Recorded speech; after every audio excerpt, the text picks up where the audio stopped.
Ih Bapak, Nita lagi masak loh Pak, kata Nita mencoba menepis tangan jahil bapak mertuanya. Ya udah, Bapak gak ganggu lagi kok. Meski Pak Rohim berkata demikian, tapi tetap saja tangan pria itu jahil berjalan-jalan mencari apa yang menjadi tujuannya. Bapak dengar nggak sih Nita ngomong apa? Kalau masalah ini, Bapak pura-pura nggak denger nih. Nanti kan bisa toh Pak. Lagian Nita kan lagi. Begitulah sekilas kisah antara Nita dan bapak mertuanya. Berawal dari ketidaksengajaan sampai akhirnya menjadi kebiasaan aneh dalam keluarga tersebut. Dan kisah itu bermula ketika Indra, yang merupakan suami dari Nita, baru saja dirumahkan atau di PHK oleh perusahaan makanan cepat saji tempat ia bekerja. Perusahaan mau tak mau memberhentikan sebagian karyawannya karena sudah tak sanggup membayar gaji para karyawan mereka. Tak hanya Indra, Nita istrinya pun yang punya usaha kue camilan ringan juga kembang kempis. Indra akhirnya mencoba-coba membangun usaha jual beli melalui aplikasi yang sedang viral kala itu. Tapi rupanya usahanya sia-sia lantaran ternyata tak berkembang, bahkan macet di tengah jalan. Tapi bersamaan dengan itu, ayah Indra kebetulan menelepon untuk menanyakan kabar sekaligus menawarkan Indra untuk melanjutkan usahanya di desa. Pak Rohim, ayah Indra, memiliki kebun dan juga tanah yang berhektar-hektar luasnya. Jadi, sebenarnya Indra itu orang kaya di desa, tapi miskin di kota. Ia sudah sering diminta ayahnya untuk pulang dan bekerja di desa saja, tapi Indra selalu menolak karena katanya kerja di desa itu tak sekeren kerja di kota. Rugi sekolah tinggi dan mahal kalau akhirnya harus mengurus kebun di desa. Padahal di kota pun dia hanya jadi karyawan biasa dan bahkan diberhentikan pula. Alhasil, mau tak mau pun Indra harus pulang ke desa bersama istrinya. Mereka akan tinggal serumah dengan Pak Rohim dan kemungkinan akan menetap di sana. Untung saja Nita tak keberatan dengan keputusan suaminya. Selain karena rumah mertuanya itu cukup nyaman, di sana dia tak perlu repot-repot untuk bekerja. Model rumahnya saja yang jadul, tapi sudah termasuk mewah. Kalau di desa lantaran lantainya sudah di keramik, di mana rumah lain lantainya masih semen atau tanah. Keluarga Indra hanya tinggal ayahnya. Ibunya sudah meninggal 5 tahun silam tepat seminggu setelah pernikahannya dengan Nita. Ia juga tak punya saudara, alias anak tunggal, dan Indra sendiri hingga saat itu pun belum juga dikaruniai momongan. Baik Indra dan Nita sudah berusaha secara alami maupun alternatif lainnya, sayangnya keduanya belum dipercaya mengemban amanah itu oleh Yang Kuasa. Sebenarnya, masalahnya ada pada Indra yang kualitasnya kurang bagus. Pengaruh rokok berat di masa mudanya membuat ia harus merasakan efeknya di masa panjang. Meskipun pria itu sudah berhenti total, tapi dampaknya masih belum bisa hilang sepenuhnya. Sejak itu pun, Nita dan Indra mulai membiasakan diri tinggal di rumah Pak Rohim. Ketiganya hidup rukun sebelum akhirnya ada peristiwa tak terduga yang mereka alami. Tepatnya ketika suatu hari Pak Rohim mendadak terjatuh di kamar mandi dan pinggangnya terkilir. Ia sudah diurut oleh dukun, tapi masih belum berhasil juga. Pak Rohim kesulitan berjalan hingga harus dibantu oleh anak dan mantunya. Dengan telaten setiap hari, Nita memasak dan membawakannya ke dalam kamar ayah mertuanya. Masakan Nita sebenarnya biasa saja, malah jauh lebih gurih masakan Pak Rohim sebelum sakit. Pak Rohim memang sering memasak sendiri untuk anak mantunya. Nita bersyukur memiliki mertua yang perhatian padanya, karena ia sendiri memang jarang memasak untuk suami dan bapak mertuanya. Seperti siang itu, saat Nita masuk ke kamar ayah mertuanya, kebetulan pria parubaya itu sedikit menyingkap sarung, hendak meletakkan koyo pada pinggangnya. Nita, Ia gelagapan sesaat dan hendak pergi. Tapi Pak Rohim yang sadar akan kehadiran menantunya justru memanggilnya. "Nak Nita, bisa bantu letakkan koyo ini di sini enggak? Dari tadi Bapak salah terus." Nita pun mengangguk, dan dengan ragu ia pun meletakkan koyo itu ke pinggang Pak Rohim, lalu mengurutnya sedikit. "Mendingan Nit, siapa tahu aja Bapak bisa cepat sembuh." Nita kembali mengangguk, lalu melanjutkan membantu mertuanya.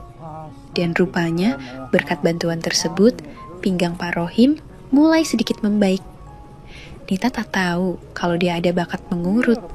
Alhasil, tiap hari Nita mulai membantu Pak Rohim, mulai dari pinggang, tangan, bahkan belakangan juga lain-lainnya. "Ah, ya betul itu, Nit." Terus, begitulah ucapan mertuanya saat Nita membantunya.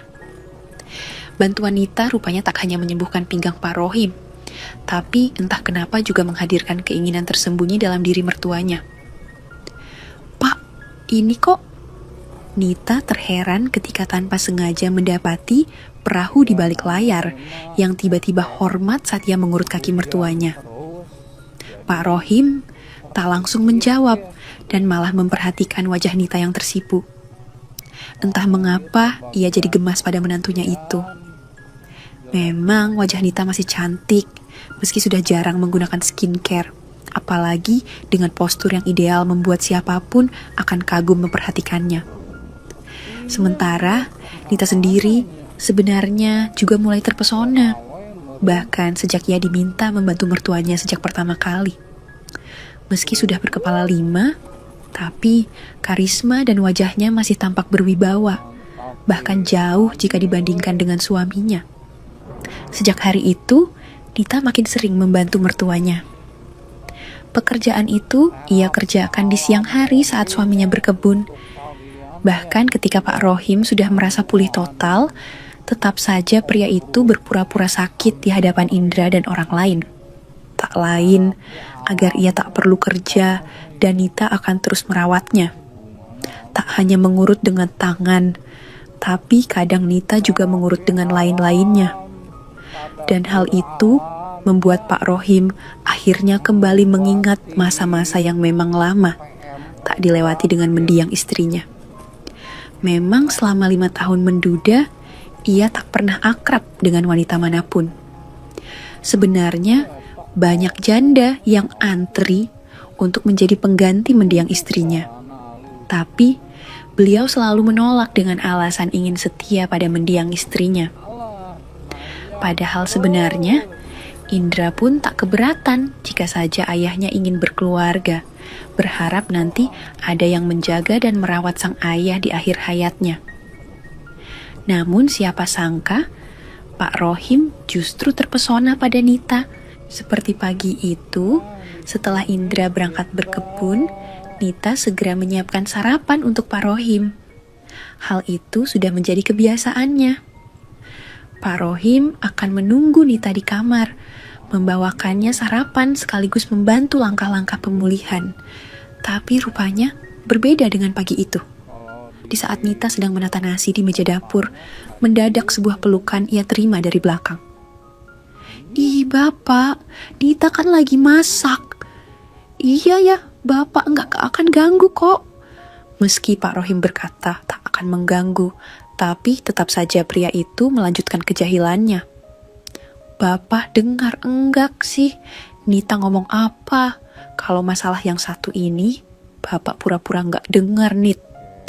Nita tertawa mendengar ucapan mertuanya. Ia kemudian meletakkan spatula, lalu berlari dan berhenti tepat di depan kamar mertuanya.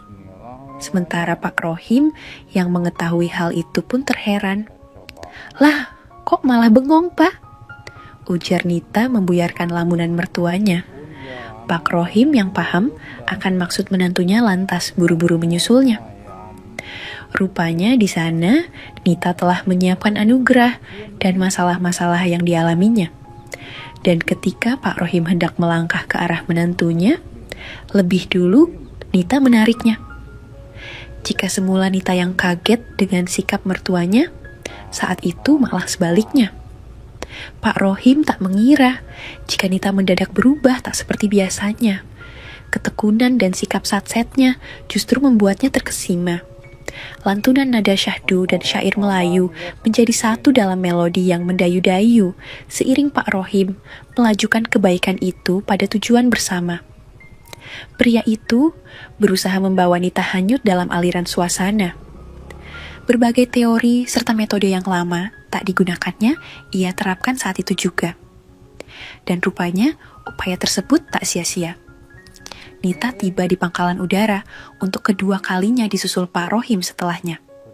Tapi tanpa sengaja dan tanpa dikira, pria itu meletakkan pundi-pundi kebaikan itu pada pelabuhan yang dijaga mantunya. Meski begitu, keduanya tak memikirkan dampak di kemudian harinya. Pak Rohim sendiri tak yakin apakah ia masih bisa menghasilkan di usia senjanya. Sementara, Nita justru tak terlalu peduli. Kalaupun nantinya ia hamil, ia akan mengaku jika itu hasil karya suaminya. Karena memang Indra selama ini masih rajin menunaikan kewajibannya. Dan rupanya, apa yang tak disangka-sangkakan itu pun terjadi juga. Nita pun hamil. Sementara Indra yang tak mengetahui keakraban istri dan ayahnya sangat bahagia mendengar kabar tersebut. Berbeda dengan Indra, Pak Rohim malah heran dan kaget. Pria itu sedikit bingung apakah itu hasil karyanya atau memang hasil karya Indra putranya. Singkat kata, 9 bulan pun berlalu.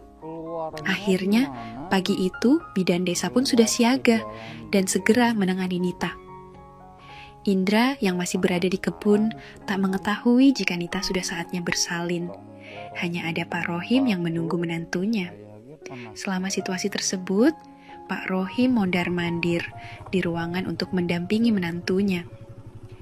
Hingga pada siang hari, ketika akhirnya putra pertama Nita hadir ke dunia, bersamaan dengan itu, Indra datang menemui istrinya. "Oh, kok malah mirip Mbah Kungnya ya?" kata sang bidan saat memperhatikan putra dari Nita. "Ya iyalah Bu, ini kan cucunya toh," celetuk Indra ketus. Pak Rohim hanya bisa tersenyum canggung dan saling menoleh dengan Nita. Mereka mengira jika rahasia tersebut tak akan ada yang mengetahuinya. Tapi sepandai-pandainya tupai melompat. Pada akhirnya akan terjatuh juga. 1 tahun lamanya keakraban itu terjalin. Akhirnya suatu hari pun terkuak. Saat itu, Indra yang biasanya kerja di kebun sampai sore, hari itu justru pulang lebih awal. Sementara Nita yang saat itu sedang sibuk-sibuknya rapat paripurna bersama sang mertua, tiba-tiba terkesiap ketika pintu kamar terbuka. Indra tertegun memperhatikan mereka sudah dalam kondisi di luar dugaannya. Tanpa terasa, pria itu menitikan air mata mendapati kenyataan yang sulit ia bayangkan. "Apa-apaan kalian?" Indra menghampiri Nita, lalu membawanya keluar kamar hingga terjatuh. Sementara Pak Rohim yang hendak menolong Nita mendadak urung saat melihat wajah murka putranya. "Bapak, dia itu istriku." "Bapak, macam apa kau ini?" Pak Rohim tak menjawab. Ia menunduk karena sadar akan kesalahannya. "Sejak kapan kalian seperti ini? Atau apa mungkin anak itu juga?" kata Indra sambil menoleh ke arah kamar di mana putranya sedang terlelap. Enggak mungkin itu, enggak mungkin kan? "Maafkan Bapak Nak, maafkan kesalahan kami." Pak Rohim berlutut di hadapan putranya sendiri. Namun Indra justru membuang muka. Keributan itu pun sampai didengar oleh tetangga sekitar. Namun, warga masih mau berbaik hati untuk melerai keributan ketiga orang itu. Singkatnya, seminggu kemudian, Indra pun resmi berpisah dengan Nita melalui jalur kilat. Indra memutuskan pergi dari desa dan entah kemana tujuannya. Sementara Pak Rohim justru diusir dari desa karena menjadi aib bagi warga di sana. Pak Rohim yang dulunya kaya seketika dimiskinkan oleh warga. Sedangkan Nita memilih ikut dengan Pak Rohim lantaran di antara mereka sudah hadir seorang putra. 5 tahun pun berlalu. terdengar kabar Indra sudah menikah lagi.